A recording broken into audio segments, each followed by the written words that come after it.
Hi, good evening. Welcome back to my little philosophy corner over here. Hope you guys, whoever's watching, if anyone's watching, probably no one watching. Let's face it. Yeah, hope you're all alright. I just after the last video was like an introduction. Just wanted to get into sort of talking about philosophers who I first sort of who first got me into philosophy. So the first one really was my mate Socrates over here. Don't know how well you can see him. He's always referred to as the founding father of Western philosophy, particularly, and was always called a bit ugly, which, you know, it's up to you if you want to say he's ugly or not. Yeah, so there's his history, his story, his life has been well documented. There's a vast number of YouTube videos dedicated to his history. So, you know, obviously, if you want to dive into more of a biographical video, then feel free. You know, just a few things. He lived in ancient Greece, and like I said, he is widely regarded as the first Western philosopher, I suppose. Although no written works, he didn't actually write anything down. Might have been just a bit lazy. I don't know. He got his mate Plato to do all the writing down. Here he is. So he took all the credit really, but it was Socrates who got Plato his name. And if you ever go to Athens, go down to the academy on the road, Academy, and you'll see the statues there. And I think the building's still part of the university, so it's quite cool. And I suppose the reason that he was influential for me was that he was not only the first philosopher I came across, but he was sort of at that time in my life where you really started to question things. And, you know, his whole sort of, I suppose his whole philosophy, so to speak, was questioning, you know, having just conversations every day, it seemed, with just people in Athens, in ancient Greece at the time, and really try and sort of become a bit challenging around their beliefs and the beliefs of society at the time. So he had his sort of what now is referred to as the Socratic method, I believe, where it's basically him just asking lots of questions and trying to contradict the sort of the definition, I suppose, of whatever they were discussing, whether that was sort of what is good. So you'd ask for an example of what is good, and often at that time it was sort of, being wealthy is good. So he would then sort of challenge that definition, that concept, until the contradiction came along, and then they would basically start again until they could come to sort of the conclusion that, well, he probably wanted to get to. You know, so that idea of just questioning things, although it did get him into a spot of bother, because he was speaking to a lot of the powerful people in Athens, and sort of, I suppose, upsetting them. He is also speaking to a lot of the youth and really getting them to challenge the status quo at the time. and the leaders, they didn't really like that. So he got put. I'm not going to say I know all the facts. Obviously, there's loads of documentaries or YouTube videos out there which will tell you more than me. But he got put under trial for corrupting the youth of Athens, and it was at his trial where probably his most famous quote came from, where he said, essentially, the life which is unexamined is not worth living for men.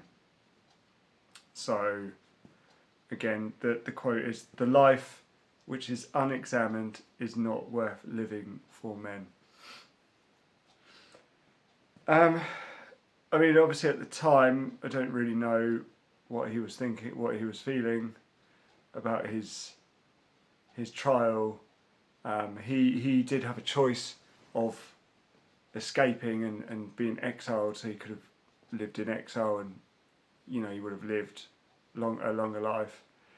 But he chose to stay, and then he chose his punishment, which was to drink a cup of hemlock, which is poison, and that's how he died. And there's a famous picture of the scene of his death, and he's there pointing his finger up, kind of in, I don't know whether it's defiance, I'm not sure, but seemingly that statement he was willing to stand by, to the point that he kind of, well, he chose to die by that statement essentially. But when you think about it, for me it's pretty strong. It's a very strong statement.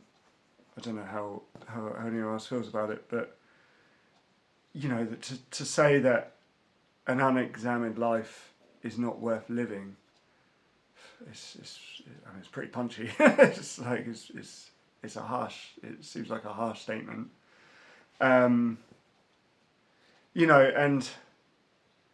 this is perhaps, if we go into it, there's maybe a few interpretations, maybe a couple of things we can say. The sort of, I suppose, what I'd call maybe the hard reading of that would be that, he really meant it. He's that if you cannot question your life, your beliefs, your knowledge that you have, then you're better off dead. I mean, for me, I'm not really sure if he 100% meant that. Maybe he meant in those circumstances that because he was not really allowed to question the sort of mainstream views at the time, that for him his life wasn't really worth living. But it's still a pretty bold statement. I think the other kind of understanding for me would be that if we do not question our life and sort of beliefs and what it means to have a good life, that it could mean that we do have a sort of a lack of purpose, a lack of a sense of meaning around our lives. So, whilst that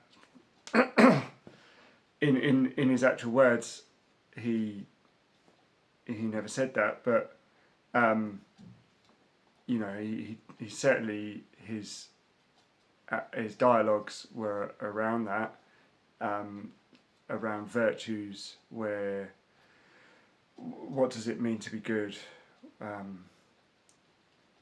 what is justice, how do we acquire knowledge, what is knowledge. So it was a constant, for him, that was his kind of purpose, I suppose, in questioning For most people, the first sort of interpretation, I think, would be a bit too drastic.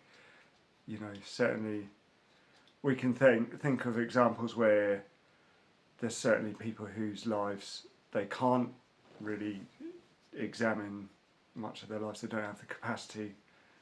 Does that mean that their life isn't worth living? There's a lot of people who take great joy in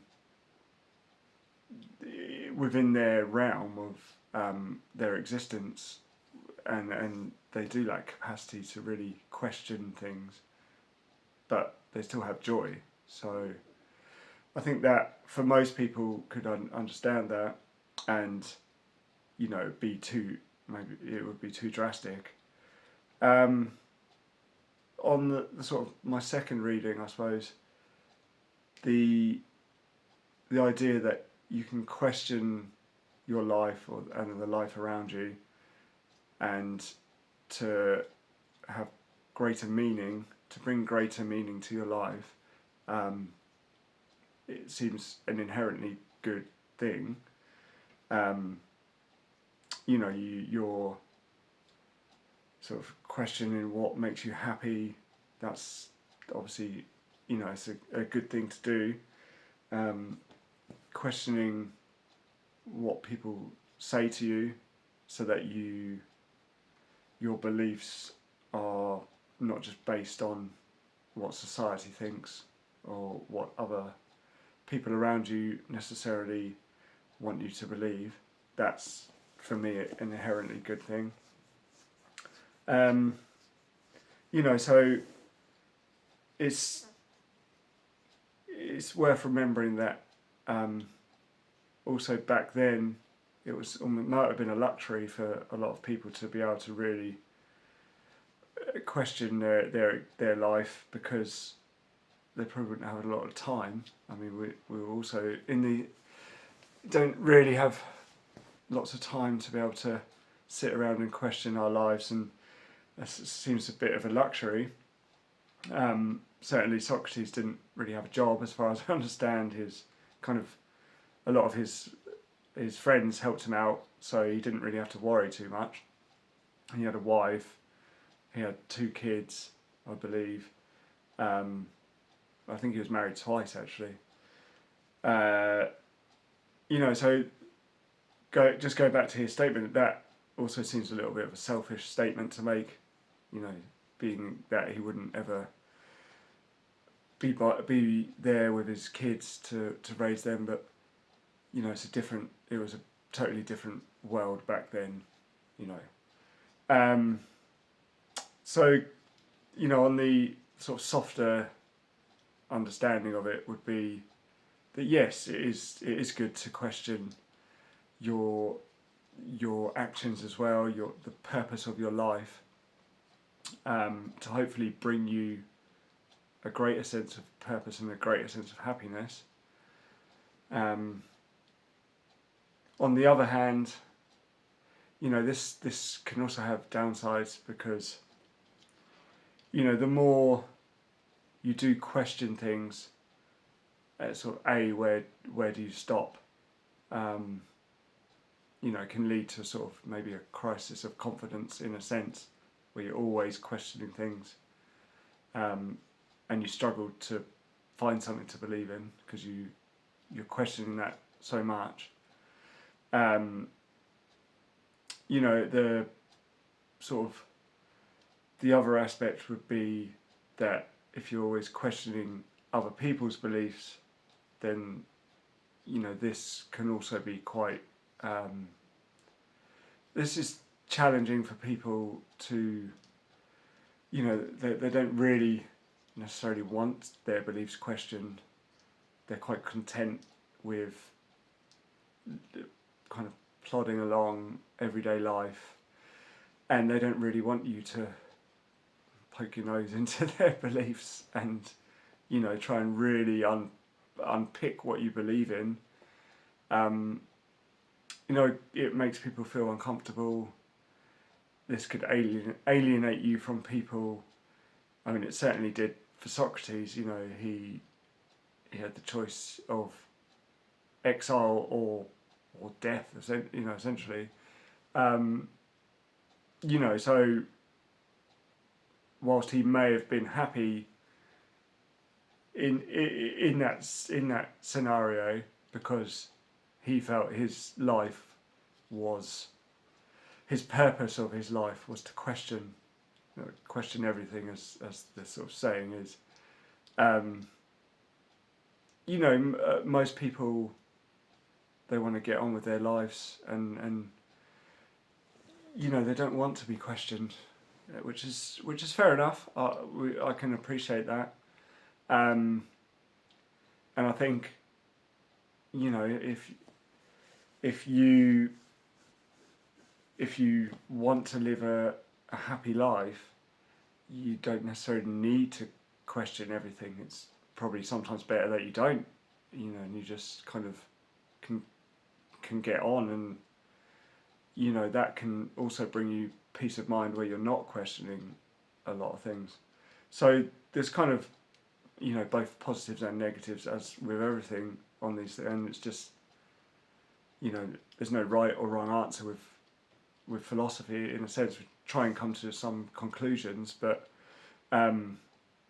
you know, it's never 100%. I think for me at the time when I was sort of learning about Socrates, it came to that point of my life where I probably needed to question certain things, who the people around me, the things that they were talking about, their beliefs. You know, did I really want to follow them in that sense? And the main benefit for me, and perhaps for a lot of people, is that you gain confidence from being able to think independently for yourself, and not just accepting someone else's views without challenging them, maybe not directly with the other person, but certainly by yourself, and realising that, you know, I'm not necessarily 100% in alignment with this belief. And for me, that certainly, you know, it led to having better values. You know, the fact when I was younger I didn't really value university. I thought, oh, I'm never going to go to university, and certainly not study philosophy. But later in life, you know, sort of you think more about these things, and you know, you come to your own conclusions. So yeah, that is the main sort of the main quote that I wanted to really go through. There's certainly loads of stuff around Socrates, and really think it's worthwhile diving into maybe some longer videos, but you know, I just want to put it out there and give my thoughts on that particular quote. And yeah, if anyone has any comments or any questions or anything else that they'd like me to talk about and discuss, then that would be great. Reach out into the comments. I hope you found it a little bit useful, you know, and yeah, I'll see you next time with another video. Thank you very much. Bye bye.